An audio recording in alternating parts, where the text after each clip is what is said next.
কৃষক বন্ধুদের জন্য আকাশবাণী মুর্শিদাবাদ প্রযোজিত অনুষ্ঠান ক্ষেত খামারের কথা। চাষের খুঁটিনাটি জানতে শুনুন অনুষ্ঠান ক্ষেত খামারের কথা।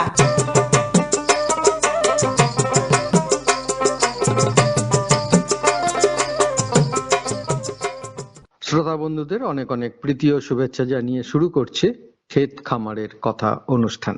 বন্ধুরা, আপনারা জানেন যে আগামীকাল 5ই জুন বিশ্ব পরিবেশ দিবস। প্রতি বছর আমরা এই 5ই জুন বিশ্ব পরিবেশ দিবস পালন করে থাকি এবং পরিবেশ সুরক্ষার জন্য সচেতনতা গড়ে তোলা হয়। আজকে আমরা এই বিশ্ব পরিবেশ দিবস নিয়ে আলোচনা করব, আর এই আলোচনার জন্য আমরা আজ বিষয় রেখেছি কৃষি ক্ষেত্রে পরিবেশের প্রভাব।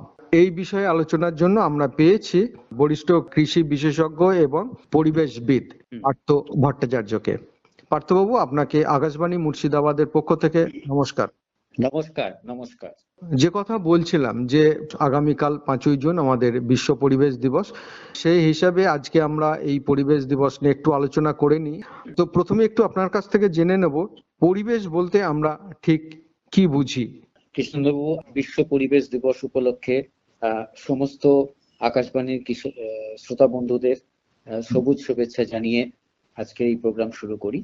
দেখুন, আপনি যে বললেন পরিবেশ বলতে কি বুঝি, অবশ্যই পরিবেশ হচ্ছে পৃথিবীতে পারিপার্শ্বিক যে সমস্ত জীবিত ও নির্জীব উপাদান আছে তাদের প্রভাবের সমষ্টিগত বিষয় যা জীবনকে প্রভাবিত করে। যেখানে এই জীবন্ত বিষয় বা জৈব উপাদানগুলো হচ্ছে কি না, মানুষ, গাছপালা, বন, মাছ, পশু, পাখি, অর্থাৎ সমগ্র জীবজগৎ। এবং নির্জীব উপাদান বলতে আমরা বুঝি জল, মাটি, সূর্যালোক, শিলা, বায়ু ইত্যাদি। এটাকেই আমরা প্রাকৃতিক পরিবেশ বলি। কারণ এই যে পরিবেশ, অর্থাৎ যেটা আমি একটু আগে বললাম যে জৈব উপাদান এবং নির্জীব উপাদান, এই পরিবেশ কিন্তু মানুষ তৈরি করেনি, নিজে নিজে হয়েছে, প্রাকৃতিকভাবে সৃষ্টি হয়েছে। সেই জন্যই আমরা একে প্রাকৃতিক পরিবেশ বলি। তো এই বিশ্ব পরিবেশ দিবস কবে থেকে পালিত হয়? দেখুন, যখন মানুষ আস্তে আস্তে দ্বিতীয় বিশ্বযুদ্ধের পর থেকে মানুষ তো যেমন এগিয়ে গেছে, উন্নয়ন করেছে, তেমনি কিন্তু পরিবেশও আস্তে আস্তে দূষিত হয়েছে। এই পরিবেশ দূষণের সাথে সাথে কিন্তু মানুষ ভাবনা চিন্তাও শুরু করেছে এই কিভাবে এই দূষণ থেকে পরিবেশকে মুক্ত রাখা যায়, নির্মল রাখা যায়। তো জাতিসংঘের পক্ষ থেকে পরিবেশ রক্ষার বিষয়ে এই বিস্তারিত আলোচনার জন্য 1972 সালে 5ই জুন যে রাজধানী স্টকহোমে পরিবেশ নিয়ে প্রথম আলোচনা হয় এবং এটাই কিন্তু প্রথম এই পরিবেশগত বিশ্ব সম্মেলন।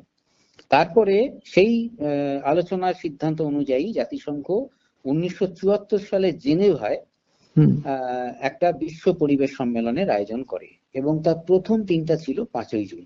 এবং সেই 1974 সালের 5ই জুন থেকেই কিন্তু জাতিসংঘ বিশ্ব পরিবেশ দিবস হিসেবে ঘোষণা করে 5ই জুনকে, এবং সেই থেকে প্রত্যেক বছর 5ই জুন এই বিশ্ব পরিবেশ দিবসের আয়োজন করা হয়।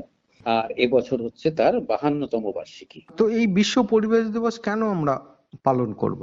হ্যাঁ, দেখুন, পৃথিবীর সমস্ত জীবের অস্তিত্ব এবং বিকাশে, এমনকি মানুষের জীবন জীবিকার জন্য কিন্তু পরিবেশ ভীষণ গুরুত্বপূর্ণ। আর এই 5ই জুন এই বিশ্ব পরিবেশ দিবস সারা পৃথিবীব্যাপী যে আয়োজন করা হয় তার আয়োজন করার মূল লক্ষ্যই হচ্ছে যে সচেতনতা বৃদ্ধি এবং বিভিন্ন পদক্ষেপ নেওয়া, কি করে আমরা এই পরিবেশ বিষয়ের আন্দোলনকে উৎসাহিত করতে পারি। এই দিন পরিবেশ সম্পর্কে শেখার, জানার, পরিবেশ কি করে সংরক্ষণ করব তার কার্যক্রম গঠন করার এবং ভবিষ্যতে আমরা কিরকম পরিকল্পনা নেব এবং সেখানে আমরা আমাদের অবদান রাখবো সেই বিষয়ে প্ল্যান করার, প্রোগ্রাম করার কিন্তু দিন হচ্ছে এই বিশ্ব পরিবেশ দিবস। এবং স্কুলে, কলেজে, ক্লাবে, সমাজে বিভিন্ন যে নানান যে টেকসই পরিবেশ প্ল্যান আমরা এখন শুনতে পাচ্ছি, সেগুলো কিন্তু এই দিন এই ভবিষ্যৎ কার্যকলাপ কিভাবে আমরা সেই কার্যকলাপে অংশগ্রহণ করব যাতে পরিবেশকে আমরা ঠিকঠাক রাখতে পারি সেইগুলো প্ল্যান করার দিন। অর্থাৎ এক কথায় বলতে পারি যে পৃথিবী প্রকৃতিকে বাসযোগ্য, সুন্দর, সমৃদ্ধ ও নির্মল রাখতে আমাদের কর্তব্য এবং কর্তব্যের অঙ্গীকারের দিন বলতে পারেন। তো এই বিশ্ব পরিবেশ দিবসে আমরা দেখি প্রত্যেক বছর একটা করে থিম থাকে, একটা করে স্লোগান থাকে। তো এবছর আমাদের 2025 সালে কি থিম রয়েছে? হ্যাঁ, প্রত্যেক বছরই কিন্তু এই বিশ্ব পরিবেশ দিবস যখন আয়োজন হয়, আগে থেকেই জাতিসংঘে আলোচনার ভিত্তিতে এক একটা থিম গঠন করে, মানে কোন কোন বিষয়ে জোর দেওয়া যায়, এই বছরে এই বিষয়টাকে জোর দিতে হবে। তো এই বছরে, এই 52তম বছরে, এই বছরের থিম কিন্তু প্লাস্টিক দূষণের অবসান করো। ইংরেজিতে বলা হচ্ছে এন্ড প্লাস্টিক পলিউশন। এই যে প্রতিপাদ্য বিষয়কে তুলে ধরে সারা বিশ্বব্যাপী প্লাস্টিক দূষণের প্রভাব এবং কিভাবে এটিকে পরাজিত করা যায়, মোকাবিলা করা যায়, সে বিষয়ে সচেতনতা তৈরি, পরিকল্পনা ও পদক্ষেপ করার জন্য এই প্লাস্টিক দূষণের মোড় আমরা কি করে ঘুরিয়ে দেবো, এই বিষয়কে সামনে রেখে কিন্তু এই বছরের আলোচনা চক্র মূল সংগঠিত হওয়ার কথা। সেই জন্য এই থিম রাখা হয়েছে। এবং এই যে বিশ্ব পরিবেশ দিবস, তার মূল অনুষ্ঠান কিন্তু আয়োজন করা হবে দক্ষিণ কোরিয়ায়। আচ্ছা। এবং সেখানে এই যে বহুপাক্ষিক যে জেনিভা সম্মেলন হয়েছিল, যে এক পক্ষ নয়, সরকার নয়, এক পক্ষ মানুষ নয়, হ্যাঁ, এক বিষয় পরিবেশ নয়, এখানে এই যে বহুপাক্ষিক সবাই মিলে পরিবেশকে নির্মল রাখতে হবে, সেই যে বহুপাক্ষিকতা, অর্থাৎ সেইটা কিন্তু এইখানে এই আলোচনায় দক্ষিণ কোরিয়ায় বিভিন্ন দেশের রাষ্ট্রপ্রধানরা এসে সেটাকে তুলে ধরবার জন্য কিন্তু এবারে মেতেছেন এবং সবাই জড়ো হচ্ছেন। এবং আমরা যেটা বলি যে শক্তিশালী অংশীদার এবং শক্তিশালী অংশীদারিত্ব কিন্তু আজকের দিনের এই পরিবেশগত বহুপাক্ষিকতা কিন্তু মেরুদণ্ড। শুধু আমি এই বিষয়ে অংশগ্রহণ করছি তা নয়, আমি কি অবদান রাখছি সেটা খুব গুরুত্বপূর্ণ। এবং আমি নিশ্চিত এবং স্থির বিশ্বাস রাখি যে এই বছরের 2025 সালে বিশ্ব পরিবেশ দিবসের এই যে প্লাস্টিক কে সরিয়ে দাও, প্লাস্টিককে পরাজিত করো, নিশ্চিতভাবেই কিছু ভালো কিছু বেরিয়ে আসবে, যা থেকে আমরা আগামী বছর নতুন নতুন পরিকল্পনা গ্রহণ করব। তো পরিবেশ দিবসের আমাদের মূল মন্ত্রটা কি? হ্যাঁ, যদি বলি যে পরিবেশ দিবসের মূল মন্ত্র কি, উন্নত পরিবেশ রাখতে হবে, আমাদের আগামীকালকে উন্নত করতে হবে, আমাদের ভবিষ্যৎ উন্নত করতে হবে, আমাদের ভবিষ্যৎকে নির্মল করতে হবে। এবং তার জন্য কি না, পৃথিবী গ্রহকে বাঁচিয়ে রাখতে হবে, দূষণ বন্ধ করে আমাদের গ্রহকে সমগ্র জীবজগতের বাঁচার জন্য আদর্শ স্থান করে গড়ে তুলতে হবে। যদি বলেন মূল মন্ত্র কি, তাহলে এক কথায় হলো পৃথিবীকে রক্ষা করো, কারণ এটি আমাদের একমাত্র বাড়ি। তো বর্তমান পরিবেশের সবচেয়ে বড় সমস্যাটা কি আমাদের এখন? এটা তো এক কথায় উত্তর দেওয়া যাবে না। আপনি খুব আজকের এই আলোচনার একটা বিরাট প্রশ্ন সামনে আমাকে করেছেন। দেখুন, তিনটে পরিবেশগত সংকট কিন্তু আজকে, যেটাকে আমরা ত্রিপ্রতিগ্রহ সংকট, আজকের প্রধান সমস্যা। এবং এই তিনটে সমস্যা আন্তঃসম্পর্কিত সমস্যা, মানে একটা আরেকটার সঙ্গে ওতপ্রোতভাবে জড়িত। যেমন প্রথম হচ্ছে জলবায়ু পরিবর্তন, 2 নম্বর হচ্ছে পরিবেশ দূষণ, এবং 3 নম্বর হচ্ছে জৈব বৈচিত্র্যের ক্ষতি। আমরা সকলেই জানি যে 2020 থেকে 30 এই দশকটাকে যে আমরা জৈব বৈচিত্র্য এবং যে বাস্তুতন্ত্র পুনরুদ্ধারের দশক হিসেবে চিহ্নিত করেছে রাষ্ট্রযন্ত্র, জাতিসংঘ। এবং আমরা বছরের পর বছর ধরে এই নিয়ে আলোচনায় মেতে উঠেছি এবং নানান কাজও করছি। এখন এই যে প্রতিটি সমস্যায় এই যে তিনটে কারণ আমি বললাম, জলবায়ু সংকট, পরিবেশ পরিবর্তন এবং পরিবেশ দূষণ এবং জৈব বৈচিত্র্যের ক্ষতি, এরা কিন্তু প্রত্যেকের কারণ এবং প্রভাব এক একটি সংকট, এবং এটা আবার তিনটেই একত্রিত হয়ে একে অপরকে প্রভাবিত করছে। এবং যদি বলেন, বুকে হাত দিয়ে আমাদের বলতে হবে যে আমরা কিন্তু অনেকাংশেই এইগুলোর জন্য দায়ী, তাই নয় কি? ঠিক। এই উন্নয়নের প্রক্রিয়ায় মেতে উঠতে গিয়ে আমরা আমাদের পরিবেশকে দূষণ করছি, আমাদের জীবস্ব জ্বালানি যথেচ্ছভাবে মানে পোড়াচ্ছি, ক্ষেত জ্বালাচ্ছি, বন উজাড় করছি এবং আরো অনেক কিছু করছি। তো এর থেকে আমাদের কিন্তু মানে সংযত হতে হবে, দায়িত্বশীল আচরণ করতে হবে। তাই জলবায়ু পরিবর্তন আজ বিশ্বের সবচেয়ে গুরুতর পরিবেশগত সমস্যা, যা পৃথিবীর জীবনের প্রতিটি দিককে প্রভাবিত করছে। এবং আমরা যে শ্বাস নিচ্ছি বাতাস থেকে, তার থেকে শুরু করে আমরা যে আবহাওয়া অনুভব করছি, এই পরিবর্তনগুলো কিন্তু আর দূরের হুমকি নয়। মানে এমন নয় যে কাল হবে, পরশু হবে, তরশু হবে, এগুলো কিন্তু এখন ঘটছে। এবং এর প্রভাব কিন্তু উপেক্ষা করা কঠিন থেকে কঠিনতর হয়ে উঠছে। আচ্ছা, তো কার্বন দূষণ কি আর কার্বন চাষই বা কি? এই যে আমরা এই যে এতক্ষণ আলোচনা করছিলাম, হুম। এই যে আপনি এর আগে একটা গুরুত্বপূর্ণ প্রশ্ন করলেন, পরিবেশের সংকট কি? সংকট। এই পরিবেশ সংকট যেমন আলোচনা করলাম, কিন্তু তার প্রধান কারণ কিন্তু এই কার্বন দূষণে লুকিয়ে আছে। আচ্ছা। আবার যদি এর মোচন কি করে হবে, না কার্বন চাষই লুকিয়ে আছে। আজকে আলোচনার বিষয় হচ্ছে পরিবেশ দিবস এবং কৃষির প্রভাব, তাই তো? প্রভাব, হ্যাঁ। দেখুন, বায়ুমণ্ডলে কার্বন ডাই অক্সাইডের পরিমাণ বেড়ে যাওয়াকেই আমরা কিন্তু কার্বন দূষণ বলে থাকি। এই যে বিদ্যুৎ উৎপাদন হচ্ছে তার জন্য, পরিবহন, এই যে গাড়ি চলছে, জীবাশ্ম জ্বালানি, এই যে আমরা পেট্রোল ডিজেল কয়লা পোড়াচ্ছি, আমরা ক্ষেত জ্বালাচ্ছি, এর থেকে যে গ্যাস উৎপন্ন হচ্ছে কার্বন ডাই অক্সাইড, এর প্রায় কিন্তু 45% বায়ুমণ্ডলে থেকে যাচ্ছে। আমরা যে আমাদের আমরা এয়ার কন্ডিশন, আমাদের ফ্রিজ, এখান থেকে যে সিএফএল, ক্লোরোফ্লোরোকার্বন, প্রতিটি ফ্লোরিনের অংশ, অণু পরমাণু, তারা কিন্তু কিভাবে ওজনের ক্ষতি করছে সেটা আমরা ভাবতেও পারবো না। এই যে কার্বন দূষণের জন্য গ্রিন হাউসের একরকম প্রভাব তৈরি হচ্ছে এবং বাতাসের তাপমাত্রা বাড়িয়ে দিচ্ছে, এবং একটা থেকে আরেকটা চেন রিয়াকশন হয়ে আমরা কিন্তু আলটিমেট মানে শেষে দেখছি যে পরিবেশের উষ্ণতা বাড়াচ্ছে, পরিবেশ দূষণ হচ্ছে। তো কার্বন চাষ হচ্ছে, কার্বন দূষণ হচ্ছে যে পরিবেশে কার্বন ডাই অক্সাইডের পরিমাণ অত্যাধিক বেড়ে যাওয়া। আর কার্বন চাষটা কি? এই যে আমাদের বায়ুমণ্ডলে অত্যাধিক পরিমাণ যে এই যে গ্রিন হাউস গ্যাস এবং তার মধ্যে কার্বন ডাই অক্সাইডের বৃদ্ধি। কার্বন চাষ হলো একটা ব্যবস্থাপনা, মানে একটা কৃষি পদ্ধতির একটা সেট, একটার পর একটা অনেকগুলো কৃষি পদ্ধতির একটা মেলবন্ধন। আমরা এমন ভাবে চাষ করব যাতে এই যে বাতাসে যে কার্বন ডাই অক্সাইড জমে গিয়ে আমাদের পরিবেশ দূষণ করছে, জলবায়ু উষ্ণ করছে, আমাদের যে সমূহ বিপদ ঘটাচ্ছে, এইটাকে বাতাস থেকে কি করে কার্বনটাকে শুষে নেবো, আমরা শুষে নিয়ে মাটিতে, ফসলের শেকড়ে এবং কাঠে, পাতায় কি করে কার্বনটাকে আমরা সংরক্ষণ করে শুষে ওর মধ্যে আবদ্ধ করব। সেই চাষ ব্যবস্থাকে আমরা বলছি যে কার্বন সিকুয়েস্ট্রেশন বা কার্বন চাষ। এবং মানে নেট, এক কথায় কিভাবে আমরা বাতাসে নেট কার্বন ক্ষতি করব, অর্থাৎ কার্বনকে শোষণ করে আবদ্ধ করব। এবং এই জন্য আমাদের কেন্দ্রীয় সরকারের যে জাতীয় পর্যায়ে স্টিয়ারিং কমিটি আছে, যদি চাষি ভাইরা আজকে সঠিক প্রযুক্তি মেনে এই কার্বন চাষ করেন, তাহলে কিন্তু তারা কার্বন ক্রেডিট অর্থাৎ অনেক টাকাও সঞ্চয় পাবেন। আচ্ছা, বর্তমানে প্রকৃতির যে পরিবেশের এক টুকরো যদি চিত্র আপনি তুলে ধরেন।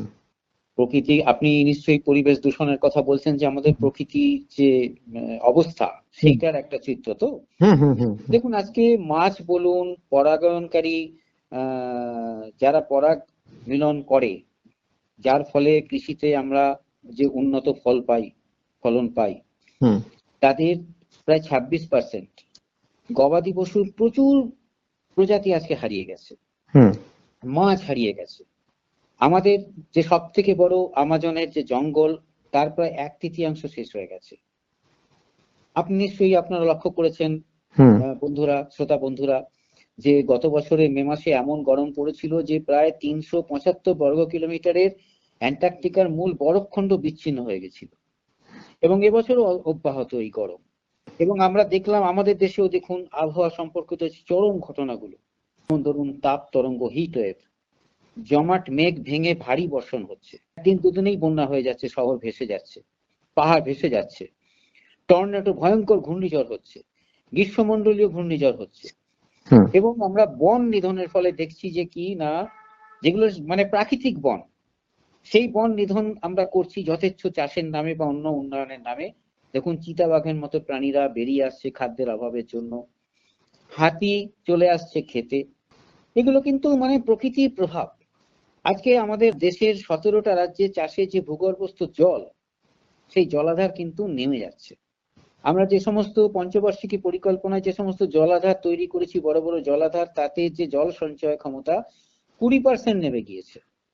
এবং প্রত্যেক দিন আমাদের বায়ুমণ্ডলে, আমাদের বায়ুমণ্ডল শুধু না, আমাদের প্রকৃতিতে প্রায় 30,000 টনের বেশি বর্জ্য জমা হচ্ছে, যেটা কিনা জল, মাটি এবং হচ্ছে আমাদের পরিবেশকে, বায়ুকে, বাতাসকে এবং নানান রকম রোগ হচ্ছে। তো এই যে আজকে দেখুন একটা বড় প্রভাব আমরা সকলেই লক্ষ্য করছি যে এই বাতাসের তাপমাত্রা এবং মাটির ওপরের তাপমাত্রা এবং আপেক্ষিক আর্দ্রতা মিলে একটা কিরকম অস্বস্তির কারণ হচ্ছে না? গত 7 দিন ধরে আমাদের দক্ষিণবঙ্গেও তো আমরা এই প্রবণতা লক্ষ্য করছি, বৃষ্টি হচ্ছে না, নিম্নচাপটা সরে চলে গেল, জলীয় বাষ্প নিয়ে চলে গেল। এই যে তাপমাত্রা বেশি, আপেক্ষিক আর্দ্রতা বেশি, এর থেকে যে একটা অস্বস্তি, সেইটা কিন্তু অনেক রোগের কারণ হচ্ছে। আচ্ছা, আবার দেখুন শুধু মানে আমাদের যে কি বলে দেওয়ালি হচ্ছে, কালী পুজোর পর বাজি ফোটানো হচ্ছে বলে আমাদের পরিবেশ খারাপ তা কিন্তু নয়। এত ধুলো বালি, ভূমিক্ষয় হচ্ছে, এমন মানে পরিবেশ খারাপ হচ্ছে, আমরা যেটা বলি যে এয়ার কোয়ালিটি ইন্ডেক্স, যেখানে AQI এর মান 50 থাকার কথা, আজকে দেশের বিভিন্ন জায়গায় AQI প্রায় 200 থেকে 400 ছাড়িয়ে গেছে। এগুলো কিন্তু আজকে মানুষকে এবং বিভিন্ন প্রাণীকে, উদ্ভিদকে কিন্তু মানে পৃথিবীকে বসবাসের অযোগ্য করে তুলছে। ঠিক। তো আমরা আবার ফিরে আসি কার্বন দূষণে বা প্লাস্টিক দূষণে আমরা ফিরে আসি। একটু জেনে নিই যে এর কারণটা কি, এই যে প্লাস্টিক দূষণ হচ্ছে এই দূষণের কারণ কি আর এর প্রতিকারী বা কি হতে পারে? হ্যাঁ দেখুন, প্লাস্টিক দূষণের অনেকগুলো কারণ আছে। যেমন ধরুন প্লাস্টিক বর্জ্য, যেমন কৃষিকাজে ব্যবহার হয় প্লাস্টিক, পলিথিন, কীটনাশক বা সারের যে আধার, যে প্যাকেজ, সেগুলো হচ্ছে প্রাকৃতিক বর্জ্য বিষয়ে চাষি ভাইরা কিন্তু জমিতেই ফেলে দেয়, দেখবেন লক্ষ্য করে গ্রামে গঞ্জে। ধরুন প্লাস্টিক যে ভেঙে যাচ্ছে, প্লাস্টিক যেগুলো মাটিতে ফেলে দেওয়া হলো, সেখান থেকে প্লাস্টিক গুলো ভেঙে ভেঙে ছোট্ট যে মাইক্রো প্লাস্টিক, ক্ষুদ্র ক্ষুদ্র কণা তৈরি হচ্ছে, সেটা কিন্তু জল, মাটি এবং বাতাসকে দূষণ করছে। তারপর ধরুন এই যে রাসায়নিক লিচিং, এই যে প্লাস্টিক গুলো শুধু ছোট প্লাস্টিক হচ্ছে তা নয়, এই সমস্ত রাসায়নিক থেকে এই প্লাস্টিক গুলো, আধারগুলো তৈরি হয়েছে, বর্জ্যগুলো তৈরি হয়েছে, সেই প্লাস্টিক গুলো আস্তে আস্তে ভেঙে ভেঙে সেখান থেকে চুয়ে চুয়ে মাটিতে মিশছে, জলে মিশছে, সেগুলো কিন্তু আমাদের উদ্ভিদ, প্রাণী এবং অণুজীবকে ক্ষতি করছে। তারপর ধরুন এই যে মাটি দূষণ হচ্ছে, এই যে প্লাস্টিক বর্জ্য মাটির উর্বরতা কমিয়ে দিচ্ছে এবং এই যে আমাদের ফসল মাটি থেকে যে পুষ্টি কণা শোষণ করবে, জল শোষণ করবে, সেই ক্ষমতা কমে যাচ্ছে এই প্লাস্টিকের সঙ্গে লড়াই করে। সেচ ব্যবস্থা, যে সেচের ক্যানেল আছে, সেচের পাইপ আছে, সেগুলোকে আটকে দিয়ে সেচ ব্যবস্থাকে বিপর্যস্ত করছে এবং যার ফলে ওয়াটার লগিং বা জল এক জায়গায় জমে যাচ্ছে, যার ফলে ফসলের বৃদ্ধি বাড়ন্ত কম হচ্ছে, অক্সিজেনের পরিমাণ কমে যাচ্ছে সেখানে, এবং দূষিত জল হচ্ছে, মশা মাছি নানান রোগ সেখান থেকে আপনারা দেখছেন যে ম্যালেরিয়া কিভাবে এর মাধ্যমেই হচ্ছে। তারপর ধরুন প্লাস্টিক দূষণে সব থেকে ক্ষতি হচ্ছে বাস্তুতন্ত্র, যেখানে মাটি, বায়ু, জল, একটু আগে আমি যেটা বললাম যে নানান অণুজীব, প্রাণী, উদ্ভিদ আজকে তাদের অস্তিত্ব সংকটে ভুগছে তারা। এই সমাধান যদি বলেন তাহলে প্রথমেই আমাকে বলতে হবে যে সিঙ্গেল ইউজ প্লাস্টিক, যে মিহি প্লাস্টিকের যেগুলো আমরা ব্যবহার করি, ভাইরা ব্যবহার করে, সেগুলোকে একেবারে বন্ধ করে দিতে হবে। জাস্ট নো, না, সিঙ্গেল ইউজ প্লাস্টিককে আমাদের ব্যবহার বন্ধ করতে হবে এবং কৃষিতে প্লাস্টিকের ব্যবহার কমাতে হবে, পুনর্ব্যবহার করতে হবে এবং পুনর্নবীকরণ করতে হবে। অর্থাৎ আমরা যেটা ইংরেজিতে বলি রিডিউস, রিইউজ, রিসাইকেল এবং বিকল্পের সন্ধান। অর্থাৎ যদি আমাদের পাতা থেকে আবদ্ধ হয়, কাগজ থেকে তৈরি করা যায়, এরকম বিকল্পের সন্ধান করতে হবে যেটা কিনা পরিবেশ বান্ধব এবং সেটা মাটির মধ্যেই পচে গিয়ে মাটিকে শ্রীবৃদ্ধি ঘটায়, মাটির দূষণ ঘটায় না। তো এবং সার্বিকভাবে সচেতনতাও কিন্তু বৃদ্ধি করতে হবে, যেটা আমি একটু আগে বললাম যে এই কারণে মানে আমাদের সংকট, সেটা চাষি ভাইদের এবং সাধারণ মানুষকেও বোঝাতে হবে। ঠিক। আচ্ছা পার্থবাবু, এই যে পরিবেশ দূষণ বলুন বা অবক্ষয়, এই যে একটা আশঙ্কাজনক পরিস্থিতি, মানে এই পরিস্থিতি থেকে যদি আমাদেরকে বেরিয়ে আসতে হয় তাহলে আপনার কি বার্তা হবে? হ্যাঁ, আজকে এটা তো আমরা প্রায় আলোচনা শেষ পর্বে এসেছি, এটা তো সব থেকে গুরুত্বপূর্ণ বিষয়। দেখুন, আমাদের আজকে মূল প্রয়োজন হচ্ছে কি না, দূষণ মুক্ত একটা প্রাকৃতিক পরিবেশ এবং অভাবমুক্ত প্রাকৃতিক সম্পদ। অর্থাৎ প্রাকৃতিক সম্পদ যেটা আমাদের ছিল সেটা কিন্তু নষ্ট করে দিলে চলবে না, তাহলেই কিন্তু আমাদের সুন্দর পৃথিবী আমরা গড়ে তুলতে পারবো। তো এই যে পরিবেশগত অবক্ষয়ের কারণে আজকে কৃষি উৎপাদনশীলতা কমে যাচ্ছে, খাদ্য নিরাপত্তাহীনতায় আমরা ভুগছি, আমরা অপুষ্টি, যে দুশ্চিন্তায় ভুগছি। বিশেষ করে এর প্রভাব কিন্তু পড়ছে মানে দুর্বল মানুষ, অর্থাৎ আপনি দরিদ্র কৃষি ভাইদের, চাষি ভাইদের কাছে, যারা হচ্ছে নদীর পাড়ে থাকে, যারা হচ্ছে সুন্দরবনের বিভিন্ন দ্বীপে থাকে, বাঁকুড়ার প্রত্যন্ত অঞ্চলে থাকে, যারা প্রকৃতির সঙ্গে নিরন্তর লড়াই করছে, এই যে গরিব মানুষগুলো কিন্তু সব থেকে বেশি ভুগছে এই জলবায়ু পরিবর্তন, উষ্ণতায়, তাই না? তা এই চ্যালেঞ্জ গুলো মোকাবিলা করবার জন্য কিন্তু আমাদের বহুমুখী কৃষি পদ্ধতির প্রয়োজন, যেখানে ফসল ঘূর্ণন অর্থাৎ কিনা ক্রপ রোটেশন, আমরা ধান আলু ধান পাট করলে চলবে না, আমাদের যে ফসল চক্রে পরিবর্তন করতে হবে। ফসল চক্রে আমাদের যদি সম্ভব হয়, যদি না, আজকে কিন্তু মানে একটা ডাল শস্যকে বা শিম্বিগোত্রীয় উদ্ভিদকে চাষকে বা হচ্ছে যে তৈল বীজকে আমাদের কিন্তু, বা মিলেট চাষকে আমাদের কিন্তু যুক্ত করতে হবে ফসল ঘূর্ণনে। আমাদের আজকে কম চাষ, মানে রিডিউস টিলেজ বা জিরো টিলেজ বলি আমরা, অর্থাৎ মাটিকে কম ঘাটো, মাটিকে বিরক্ত করো কম, কত কম চাষ দিয়ে আমরা চাষ করব, বুঝতে পেরেছেন তো? আজকে মাটির স্বাস্থ্য, জল সংরক্ষণ আমাদের করতে হবে। এই যে ক্লাইমেট স্মার্ট যে এগ্রিকালচার, এই জলবায়ু বান্ধব, প্রকৃতি বান্ধব যে বিভিন্ন পরিকল্পনা আছে, সেগুলোকে আমাদের, সেই প্রযুক্তিগুলোকে, কৌশলগুলোকে কিন্তু আমাদের গ্রহণ করতে হবে। তারপর ধরুন আমাদের এই যে আমরা বলি ওয়াটার হারভেস্টিং বলছি, আমরা কিন্তু এর সাথে সাথে আমাদের বলতে হবে যে সব থেকে একটা বিরাট এলাকা আছে যেখানে কিনা বৃষ্টি নির্ভর চাষ হয়, সেখানে জল বিভাজিকার ব্যবস্থাপনা, বুঝতে পেরেছেন তো?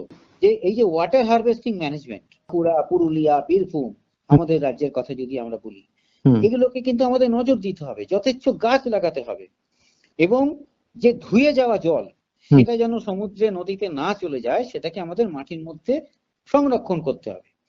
এবং সর্বোপরি জৈব বৈচিত্র্য রক্ষার জন্য বন উজাড় করা, বন ধ্বংস করা চলবে না, কারণ এই আবাসস্থল যে আছে বিভিন্ন জীবের, সেটাকে আমাদের আবার পুনঃস্থাপন, সংরক্ষণ করতে হবে। নদী, নালা, বন, পাহাড়, সমুদ্র, এই যে প্রাকৃতিক সম্পদ, এগুলোকে আমাদের দক্ষতা এবং সতর্কতার সাথে ব্যবহার করতে হবে। এবং সবশেষে পরিবেশ বান্ধব চাষ ও খাদ্য নিরাপত্তার বিষয়ে এই যে আমাদের সরকারি নীতিমালা, রাজ্য সরকার, কেন্দ্রীয় সরকার যে নানান রকম যে নীতি আনছেন, বিভিন্ন কার্যক্রম আনছেন, স্কিম আনছেন, সেগুলোকে কিন্তু আমাদের ব্যবহার করতে হবে প্রত্যেককে, বহুপাক্ষিককে, বহুপক্ষকে, ঠিক আছে? যেমন ধরুন আজকে আমাদের রাজ্যের এই যে জল ভরো প্রকল্প, কেন্দ্রীয়, হ্যাঁ, এটা আমাদের যথেষ্ট সুযোগ নিতে হবে। তেমনি আজকে কেন্দ্রীয় বাজেটে আমরা নিশ্চয়ই দেখেছেন যে কেন্দ্রীয় সরকার কতগুলো যুগান্তকারী কার্যক্রম এনেছেন। যেমন ধরুন হচ্ছে যে এই ডাল চাষকে আত্মনির্ভরতার জন্য একটা প্রোগ্রাম নিয়ে এসেছেন। তারপর পিছিয়ে পড়া দেশের 100টা জেলার জন্য এই যে কৃষি উৎপাদনশীলতা বাড়ানোর জন্য কার্যক্রম করছেন, ক্লাইমেট স্মার্ট এগ্রিকালচার। তারপর ধরুন 10,000 জার্মপ্লাজম সমৃদ্ধ যে জিন ব্যাংক গঠন করেছেন কেন্দ্রীয় সরকার, যে পরিকল্পনা, এবং এই 10,000 জার্মপ্লাজম সমৃদ্ধ জিন ব্যাংক থেকে কৃষি বিজ্ঞানীরা, কৃষি কৌশলবিদ যারা আছেন, তারা এমন এমন জাত নির্ভর আবিষ্কার করুন যাতে কিনা আমাদের ক্লাইমেট স্মার্ট এগ্রিকালচারে চাষি ভাইরা পরিবেশ বান্ধব চাষে উৎসাহী হয়। এগুলোর কিন্তু এইগুলোর কিন্তু আমাদের সাহায্য নিতে হবে এবং সরকারের বিধিনির্দেশ মানতে হবে। এবং আজকে শুধু সরকার করবে বা অমুক করবে তমুক করবে না, আমি, আপনি, প্রত্যেক মানুষ কিন্তু আজকে সবুজ ভাবতে হবে, সবুজ কাজ করতে হবে এবং দায়িত্বশীল আচরণ করতে হবে। তাই এটাই আজকে বিশেষ প্রয়োজন। কারণ আবার আমি বলছি যে পৃথিবী কিন্তু আমাদের একমাত্র ঘর, একমাত্র বাড়ি, একে আমাদের টিকিয়ে রাখতেই হবে। বাহ, খুব সুন্দর বলেছেন আপনি। তাহলে বন্ধুরা, এতক্ষণ আমরা কৃষি ক্ষেত্রে যে পরিবেশের প্রভাব, সেই বিষয়ে আলোচনা করলাম। আর এই বিষয়ে আলোচনার জন্য আমরা পেয়েছিলাম বরিষ্ঠ কৃষিবিদ এবং পরিবেশবিদ পার্থ ভট্টাচার্যকে। পার্থবাবু, আপনাকে আমাদের তরফ থেকে এবং কৃষক বন্ধু, শ্রোতা বন্ধু প্রত্যেকের তরফ থেকে অসংখ্য ধন্যবাদ। নমস্কার। নমস্কার। পরবর্তী প্রসঙ্গে যাবার আগে শুনে নেব আমরা লোকগীতি, শিল্পী পরীক্ষিত বালা। হরিনাম সত্য, তার তত্ত্ব মিথ্যা নয়, মধুমাখা নাম সুধার আসে, পাষাণ গলে যায় গো, পাষাণ গলে যায়। হরিনাম সত্য, তার তত্ত্ব মিথ্যা নয়, মধুমাখা নাম সুধার আসে, পাষাণ গলে যায়। পাষাণ গলে যায়।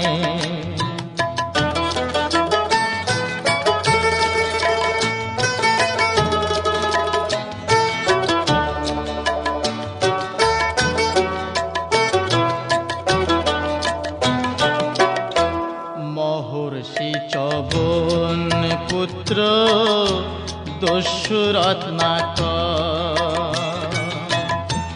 মরা মরা নাম জপে পাপ হলো উদ্ধার, তার গোলকেতে হলো যে বাস, গোলকেতে হলো যে বাস নামের মহিমায়।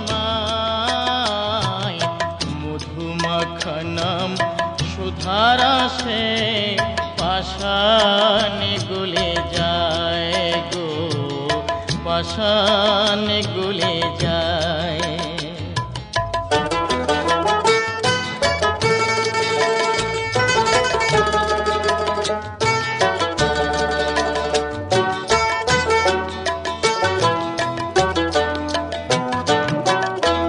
ধ্রুব পাগল প্রহ্লাদ পাগল এই নামেরই মোহে, হরিদাস চৈতন্য রসে হরি গুণ গাহে, তার মানব জনম হলো ধন্য, মানব জনম হলো ধন্য নামের মহিমায়। মধুমাখনম সুধারসে পাষাণ গলে যায় গো, পাষাণ গলে যায়। হরিনাম সত্য, তার তত্ত্ব মিথ্যা নয়। মধুমাখনম সুধারসে পাষাণ গলে যায় গো, পাষাণ গলে যায়। এতক্ষণ শুনলেন পরীক্ষিত বালার কণ্ঠে লোকগীতি।